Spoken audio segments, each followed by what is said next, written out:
La paz esté con ustedes. Amigos, cada vez que tengo la oportunidad adoro predicar sobre el profeta Jeremías. Y nuestra primera lectura de este fin de semana es del capítulo 20 de Jeremías.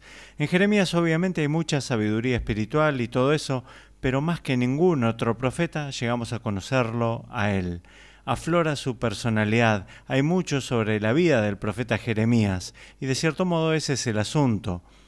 De cierto modo, lo que muestra el mensaje que tiene es el mismo desarrollo de su vida.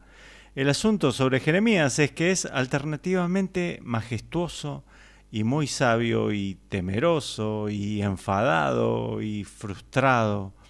Ven el amplio rango de emociones. Es que no piensen en Jeremías el profeta como este tipo que desde el principio era centrado y enviaba oráculos de verdad en todas direcciones. Era una persona como nosotros, a veces conflictuada y confundida, y en la presencia de Dios, pero sin saber lo que eso significaba, y temeroso de sus consecuencias y todo ello. Piensen en ese pasaje maravilloso de la llamada de Jeremías. Es muy jovencito, quiero decir, los académicos arriesgan que puede haber estado en sus 15 o 16 años, cuando fue llamado. Encontrarán esto en casi toda ceremonia de ordenación. Este pasaje cuando el Señor lo llama y Jeremías dice: Mira, Señor, soy muy joven, créeme, tú no deseas que sea yo. Y Dios dice: no digas que eres muy joven, yo te he elegido. Así que desde el comienzo está dubitativo, como inseguro de lo que Dios desea. Y luego el Señor le da esta terrible carga. No le dice: hey, Jeremías, vas a anunciar buenas y maravillosas noticias y por causa de ello vas a ser la persona más popular en Israel. Al contrario, se le hace entregar un mensaje terrible, que es que Israel va a caer bajo el juicio de Dios. Dios va a utilizar a los babilonios para castigar a Israel por su infidelidad, su idolatría, su maltrato a los pobres, y no hay escapatoria. Todo lo que pueden hacer es aceptar este juzgamiento, rendirse a este invasor extranjero y aceptar su exilio y derrota. Ese es el mensaje. Ese es el mensaje. ¿Esto lo volvió popular? No, por el contrario. Todos odiaban a Jeremías. ¿Cuál era uno de sus sobrenombres? Terror en todos lados. Porque en cuanto miraba a su alrededor, eso era lo que veía y escuchaba.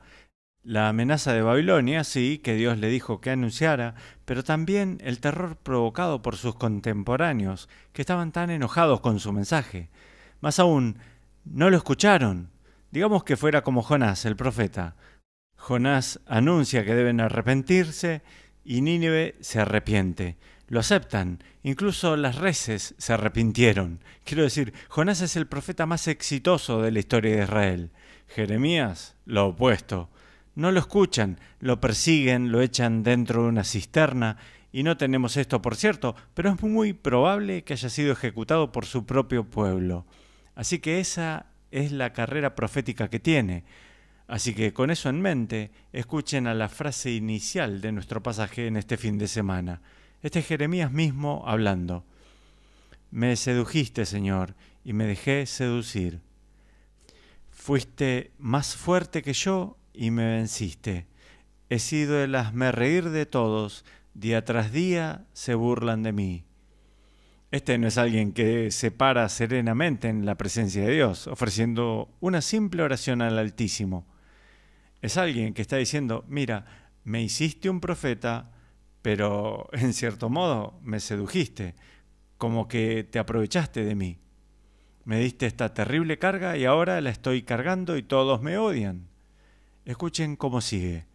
Desde que comencé a hablar, he tenido que anunciar a gritos violencia y destrucción. Es cierto, ese es el mensaje que se le dio para pronunciar. Por anunciar la palabra del Señor, me he convertido en objeto de oprobio y de burla todo el día. Habla de un cri de cor, como dicen los franceses, un llanto desde el corazón. Esta es una persona religiosa, si se quiere, anunciando la palabra de Dios en el medio de una cultura, en el medio de un pueblo que no quiere escucharla.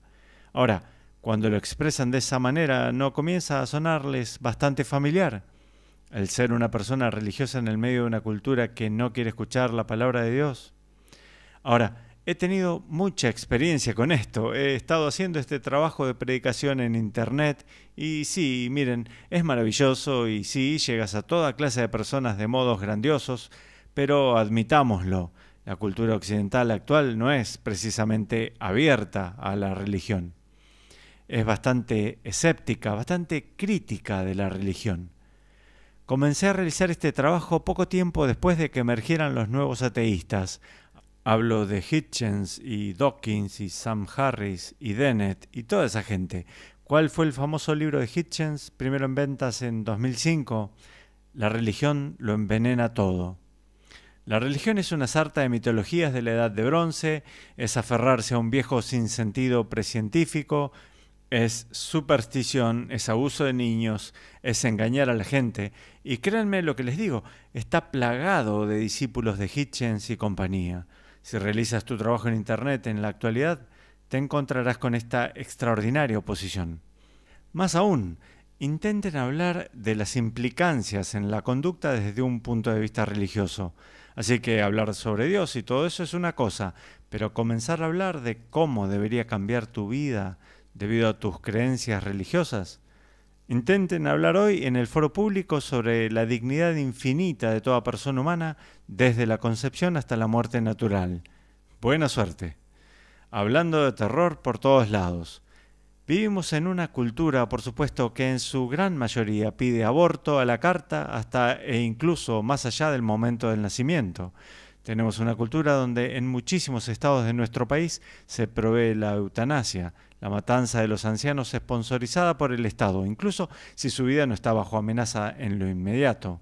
Ahora, si te paras y sostienes, el Señor me ha encargado que diga que la vida humana debe ser respetada desde la concepción hasta la muerte natural.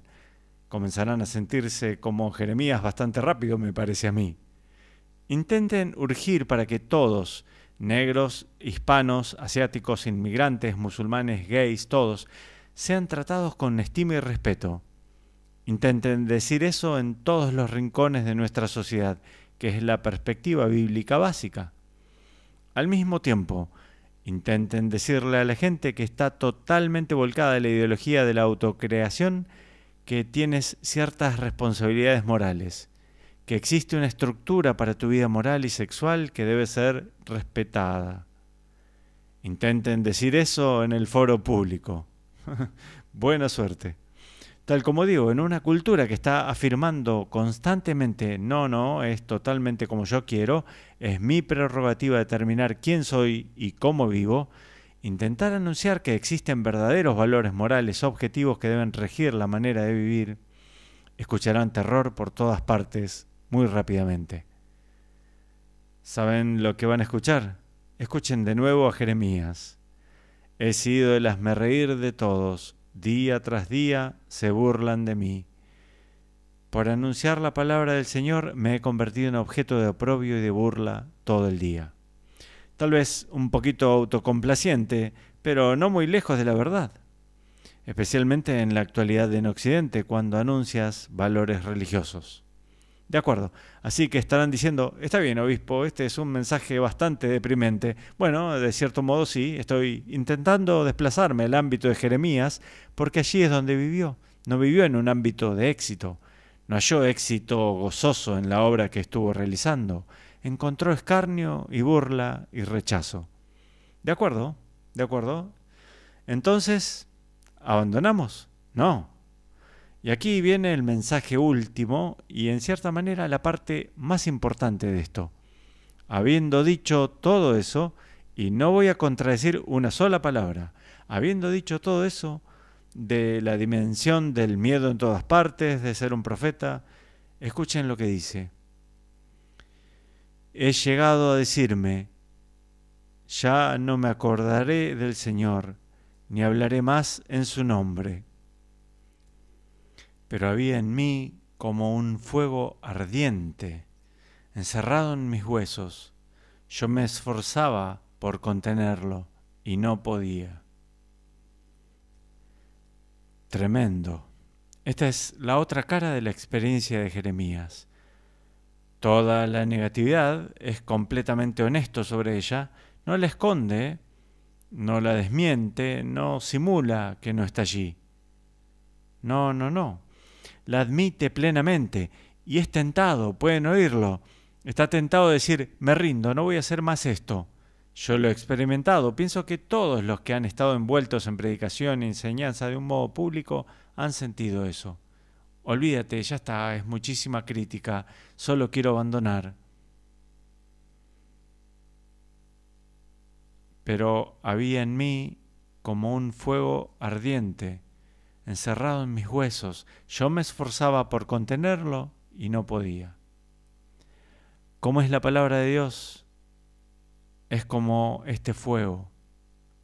Los profetas usan esta imagen a menudo de un pergamino de la palabra de Dios que se consume y es como miel en la boca. Es la dulzura de la palabra de Dios. Y hay algo de eso cuando se vuelven a las Escrituras.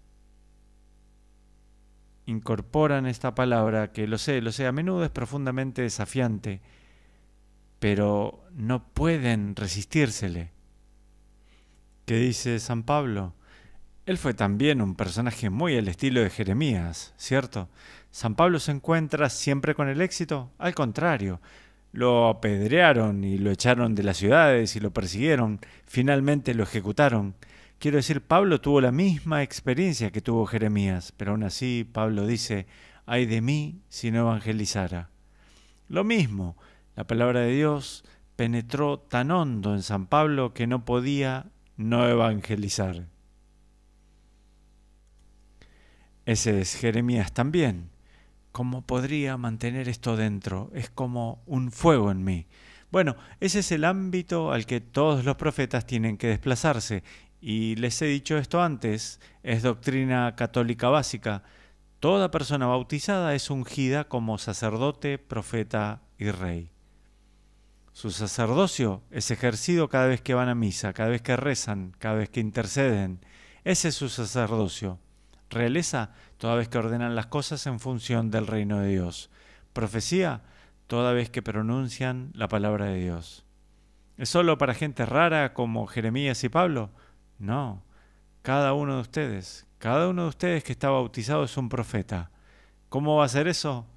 Mira, no quiero esa responsabilidad, Señor. Bueno, de acuerdo, ese es Jeremías. Terror en todas partes. Sí, espérenlo. Especialmente hoy, cuando anuncian la palabra de Dios, esperen un montón de oposición. De acuerdo, bien, pero luego no los abandonará. Si permiten que la palabra de Dios penetre hondo en sus corazones y mentes y en sus cuerpos, no los abandonará. Se convierte en un fuego que arde dentro suyo y no pueden contenerlo. Dirán, ay de mí si no evangelizo. Así que allí está. Lean esta sección, capítulo 20 de Jeremías. Allí se expresa toda esta textura, toda la emoción y la experiencia de ser un profeta. Aprovechen su experiencia y conviértanse ustedes mismos en un gran profeta. Y Dios los bendiga.